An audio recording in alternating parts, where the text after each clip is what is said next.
Hello everyone, कैसे हो आप सब। तो गाइस आज तारीख हो चुकी है 12 दिसंबर 2023 और हर रोज की तरह हमारे सामने आज भी आईपीएल 2023 को लेकर, इसके साथ ही आईपीएल की सभी टीमों के रिगार्डिंग आईपीएल की नीलामी को लेकर भी प्लेयर्स की लिस्ट आ चुकी है। तो काफी सारी बड़ी और इंपॉर्टेंट अपडेट्स हमारे पास निकल कर आई है, जो कि अगर आप लोग क्रिकेट और आईपीएल के बड़े फैंस हैं तो आप लोगों के लिए काफी ज्यादा इंपॉर्टेंट है। लेकिन इससे पहले कि मैं वीडियो स्टार्ट करूँ, अगर आप लोग हमारे चैनल को पहली बार विजिट कर रहे हैं तो चैनल को सब्सक्राइब करके नोटिफिकेशन बेल को जरूर दबाइए, जिससे हमारी वीडियोस की अपडेट आप तक सबसे पहले पहुंच सके। तो गाइस बिना किसी देरी के शुरू करते हैं हमारे आज के दिन की सबसे पहली अपडेट के बारे में बात कर लेते हैं। और ये निकल कर आ रही है ऑक्शन के शॉर्ट लिस्टेड प्लेयर्स के रिगार्डिंग। जैसा कि हमने आपको पहले बताया था कि आईपीएल की नीलामी में वैसे तो 1100 से भी ज्यादा लोगों ने अपने नाम को सबमिट करवाया था, लेकिन इसमें से फाइनली जो शॉर्ट लिस्टेड प्लेयर्स हैं उनकी लिस्ट हमारे पास निकल कर आ चुकी है। 333 प्लेयर्स को टोटल इसमें शॉर्ट लिस्ट किया गया है, जिसमें से 214 भारतीय और 119 विदेशी प्लेयर्स हमें देखने को मिले हैं। और इसके साथ ही 116 प्लेयर्स हमें कैप देखने को मिलते हैं,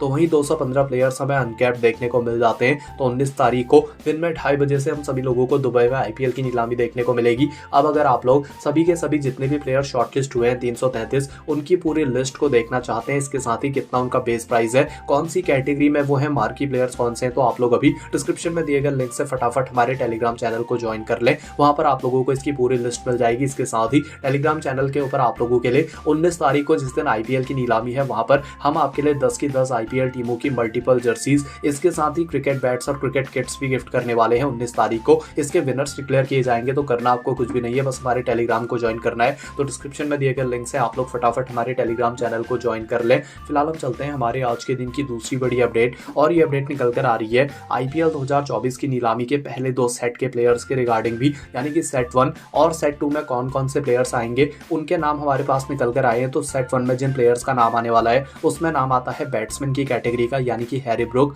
Travis head, Karun Nair, Manish Pandey, robin Powell, उनके साथ ही राइली रोसोव और स्टीव स्मिथ, ये वो नाम होंगे जो कि सेट 1 का पार्ट बनने वाले हैं। इसके बाद अगर हम बात करें सेट नंबर 2 की, तो इसमें हमें देखने को मिलने वाले हैं गेंदबाज और ऑलराउंडर्स, जिसमें नाम आने वाला है गेराल्ड कोएट्जी का, पैट कमिंस का, वनीडू हसारंगा का, डैरिल मिचेल का, इनके साथ ही ओमरा जाई का, हर्षल पटेल का, रचिन रविंद्रा का, शार्दुल ठाकुर का और उनके साथ ही क्रिस वोक्स का। इसके साथ ही जो बाकी के सेट्स हैं वो हमने अपने टेलीग्राम के ऊपर अपलोड कर दिए हैं, तो आप लोग टेलीग्राम को जैसे ही ज्वाइन करेंगे वहां पर आपको सारे सेट्स मिल जाएंगे। फिलहाल हम चलते हैं हमारे आज के दिन की तीसरी बड़ी अपडेट, और ये अपडेट निकल कर आ रही है इस नीलामी में हमें कुछ एसोसिएट प्लेयर्स भी देखने को मिलने वाले हैं। दरअसल जिन 2 एसोसिएट प्लेयर्स को आईपीएल 2024 के मिनी ऑक्शन के लिए सेलेक्ट किया गया है, उसमें सबसे पहले नंबर पर नामीबिया की कंट्री से हमें नाम देखने को मिलता है डेविड वीज का, जिन्होंने अपने बेस प्राइस को 1 करोड़ रुपए सेट किया है। इसके बाद नेदरलैंड की साइड से हमें नाम देखने को मिलता है पॉल वैन मीकरन का, जिन्होंने अपने बेस प्राइस को 20 लाख रुपए सेट किया था, जिसका मतलब है किसी भी नेपाल के प्लेयर को आईपीएल की नीलामी के लिए सेलेक्ट नहीं किया गया है। फिलहाल गाइस हम चलते हैं हमारे आज के दिन की चौथी बड़ी अपडेट, और ये अपडेट निकल कर आ रही है ऋषभ पंत की साइड से। तो ऋषभ पंत की साइड से फाइनली काफी सारी अपडेट्स निकल कर आई हैं। सबसे पहले तो दिल्ली कैपिटल्स ने कंफर्म कर दिया है कि आईपीएल 2024 खेलने वाले हैं और दिल्ली कैपिटल्स की टीम को ये लीड भी करेंगे। हालांकि उन्होंने कहा कि अगर ऋषभ पंत लीड नहीं कर पाते हैं डीसी को, तो उस केस में फिर डेविड वार्नर को कैप्टन अपॉइंट कर दिया जाएगा, और ये फिर भी ट्राई करेंगे कि ऋषभ पंत इंपैक्ट प्लेयर के तौर पर किसी न किसी मुकाबले में उनकी साइड से खेलने आ जाए। इसके बाद इन्होंने ये भी बताया है कि हालांकि भारतीय टीम में खेलने के रिगार्डिंग ऋषभ पंत का अभी कोई भी फ्यूचर नहीं है, यानी कि आईपीएल ही वो टूर्नामेंट होने वाला है जिसके बेसिस पर उनके फिटनेस और उनकी क्रिकेटिंग जर्नी को जज किया जाएगा कि क्या वो भारत की टीम में खेलने के लिए अभी पूरी तरीके से फिट हैं या फिर नहीं। तो आईपीएल ही एक तरीके से ऋषभ पंत के रिटर्न टूर्नामेंट के तौर पर आप लोगों को देखने को मिलेगा। फिलहाल हम चलते हैं हमारे आज के दिन की 5वीं बड़ी अपडेट, और ये अपडेट निकल कर आ रही है ऐसे 2 प्लेयर्स के रिगार्डिंग जिन्होंने जब आईपीएल की नीलामी में अपने बेस प्राइस को 2 करोड़ रुपए सेट किया था, तो उस टाइम पर भी हमने आपको कहा था कि ये ऐसे प्लेयर्स हैं जो कि शायद इस नीलामी में शायद शॉर्टलिस्ट ही ना हो पाए, क्योंकि अपने गेम के अकॉर्डिंग इन्होंने अपने प्राइस को काफी ज्यादा हाई सेट कर दिया था।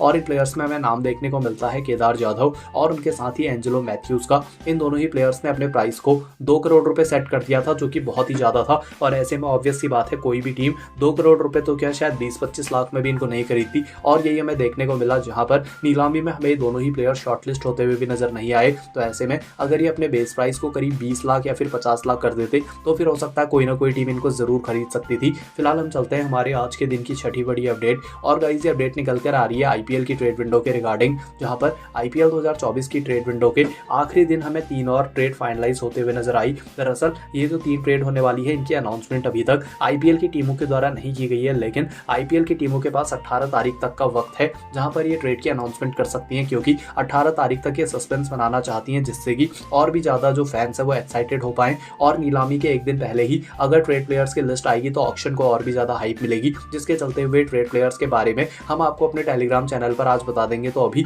आप लोग फटाफट हमारे टेलीग्राम चैनल को ज्वाइन कर लें, वहाँ पर आप लोगों को इन एक्सक्लूसिव ट्रेड प्लेयर्स के बारे में जानने को मिल जाएगा। फिलहाल गाइस हम चलते हैं हमारे आज के दिन की 7वीं बड़ी अपडेट, और ये अपडेट निकल कर आ रही है इंग्लैंड की टीम की साइड से, जहां पर इंग्लैंड की साइड से अपडेट हमें देखने को मिली है इनके टेस्ट स्क्वाड को लेकर, जहां पर इंग्लैंड का जो भारत दौरा होने वाला है इसके लिए इंग्लैंड की टीम ने अपनी पूरी की पूरी जो 11 रहने वाली है या फिर 11 से भी ज़्यादा प्लेयर्स हैं उन सभी को डिक्लेयर कर दिया है कि कौन कौन से प्लेयर्स भारत के खिलाफ होने वाली सीरीज का पार्ट बनेंगे। तो ऐसे में इंग्लैंड की अगर हम पूरे स्क्वाड के बारे में बात करें तो बेन स्टोक्स इनके कप्तान होने वाले हैं। इनके अलावा रेहान अहमद, जेम्स एंडरसन, उनके साथ ही Gus Atkinson, Jonny Bairstow, Shoaib Bashir, Harry Brook, Jack Crawley, Ben Duckett, Ben Foakes, Tom Hartley, Jack Leach, Ollie Pope, Ollie Robinson, Joe Root और उनके साथ ही मार्क वुड, ये सारे प्लेयर्स इंग्लैंड की टीम में हैं। फिलहाल हम चलते हैं हमारे आज के दिन की 8वीं और आखिरी अपडेट, और ये अपडेट निकल कर आ रही है गौतम गंभीर की साइड से, जहां पर गौतम गंभीर ने अब एक और स्टेटमेंट दे दिया है जिसके बाद इनको ट्रोल किया जा रहा है। दरअसल गंभीर ने कहा कि जब वर्ल्ड कप 2011 का फाइनल चल रहा था तो उस मुकाबले में 97 तक बल्लेबाजी करने तक ही अपनी सेंचुरी के बारे में नहीं पूछ रहे थे,